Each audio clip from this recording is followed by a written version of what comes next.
अक्सर आप सभी ने सुना होगा कि विद्यार्थी परीक्षा केंद्र पर पहुंचकर और एग्जाम हॉल में पहुंचने के बाद जो उसके याद करे हुए प्रश्न होते हैं वो भूल जाते हैं।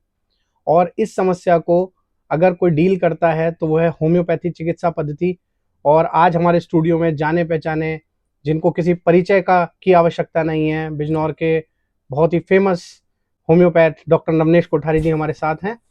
और हम इनसे जानेंगे कि ऐसा क्यों होता है और इसका इलाज होम्योपैथी जो पद्धति है उसमें संभव है।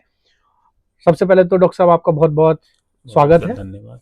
Thank you. डॉक्टर साहब, इस हमारे डिस्कशन से सबसे बड़ा लाभ उन बच्चों को होगा जो अक्सर ये शिकायत करते हैं कि हम भूल जाते हैं, वहां जाकर हम ब्लैंक हो जाते हैं, हमें कुछ भी याद नहीं रहता। कई बार बच्चों का गला सूख जाता है, उन्हें घबराहट होने लगती है, पसीने आने लगते हैं। और ये डर एग्जाम का तो होता ही है, कभी कभी मानसिक लक्षण भी होते हैं। तो हम डॉक्टर साहब से इस पर चर्चा चाहेंगे। और डॉक्टर साहब जरा मार्गदर्शन करिए किस प्रकार से हम इस पर देख सकते हैं। सबसे पहले तो मुझे यहाँ पर बुलाकर इस बहुत महत्वपूर्ण टॉपिक पर बात करने के लिए बुलाने के लिए आपका बहुत बहुत धन्यवाद जी जी। जी जी। दूसरी बात जो है, आपने जहाँ तक इस परेशानी की बात की, इसके आजकल बहुत ज़्यादा बच्चे और हम्म स्टूडेंट्स बहुत ज़्यादा इस चीज़ों को फेस कर रहे हैं। मेरे हम्म पास भी इस तरह के पेशेंट्स जो है डेली लगातार आ रहे हैं, क्योंकि हम्म। अभी अच्छे अच्छे बड़े बड़े 2-3 एग्ज़ाम होने वाले हैं। सब उसमें सबसे पहला तो हाँ, अभी नीट। रिसेंट हाँ, नीट का एग्जाम आने हाँ, वाला है। नीट यूजी का एग्ज़ाम आने वाला है, उसके बाद नीट पीजी का। तो कहते हैं हम लोग अपना खान-पान थोड़ा-सा कम कर देते हैं। हम लोग अपने आप को एक चार दीवारी के कमरे में कैद कर लेते हैं कि हमें बहुत अच्छे से ज़्यादा टाइम मिल सके। टाइम जो मिल सके। हाँ, हम अपनी जो डेली एक्टिविटीज़ हैं, लोगों से मिलना, इवन पेरेंट्स तक से भी मिलना कम कर देते हैं। हम्म। और थोड़ा-सा हमारा अगर मनोबल कम है या हमारी तैयारी उतनी अच्छी नहीं है लास्ट मोमेंट पर, तो वो चीज़ हमारी मल्टीप्लाई होके वो बढ़ती रहती है, वो एक डर में तब्दील हो जाती है, बहुत जिसे बढ़िया। हम लोग एग्ज़ामिनेशन फंक बोलते हैं। एग्जामिनेशन फंक। फंक, हाँ, या हम लोग इसको एंटीसिपेटरी फ़ियर भी बोल देते हैं।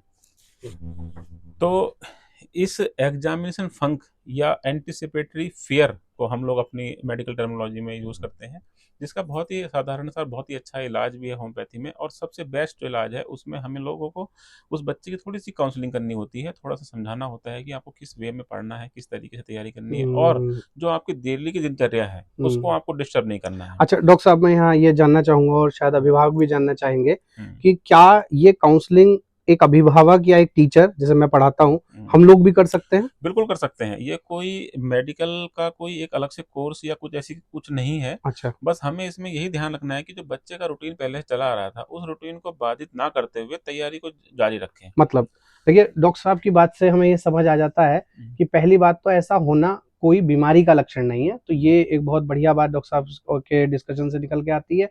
ये एक तनाव की स्थिति है, ये एक रूटीन चेंज की वजह से हो रहा है शायद।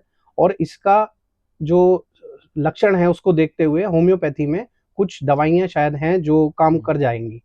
तो बिल्कुल, इसमें बहुत सारी दवाइयाँ हैं अंकित जी, लेकिन मैं जैसे कि पहले भी कहता रहा हूँ और अभी भी कह रहा हूँ कि इन दवाइयों का सेवन हम बिना किसी कंसल्टेंट फिजिशियन के ना करें, परामर्श के ना लें। ना लें। क्योंकि दवाइयों के अलग-अलग कार्य होते हैं, अलग-अलग उनके कुछ साइड इफ़ेक्ट्स भी होते हैं, उनकी डोज़ेज़ भी होती हैं, तो हमें हुँ, कितनी डोज़ किस पर्सन को किस तरह से लेनी है, हुँ। ये जानकारी होना बहुत आवश्यक है।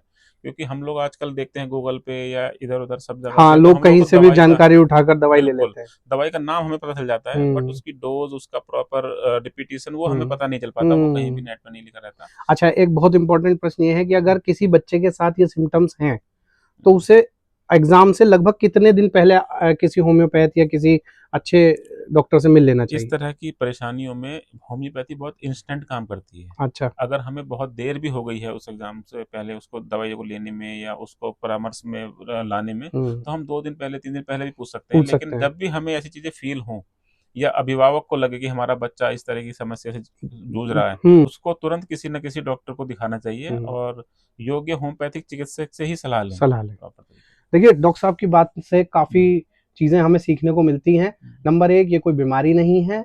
नंबर 2, इसका इलाज या इसका जो सिम्पटम है उसको उसका हम सामना कर सकते हैं होम्योपैथी दवाइयों से। हुँ, और उन्होंने सबसे इम्पोर्टेंट बात बताई, केवल यूट्यूब या किसी वीडियो या गूगल करके आप दवाइयाँ ना लें।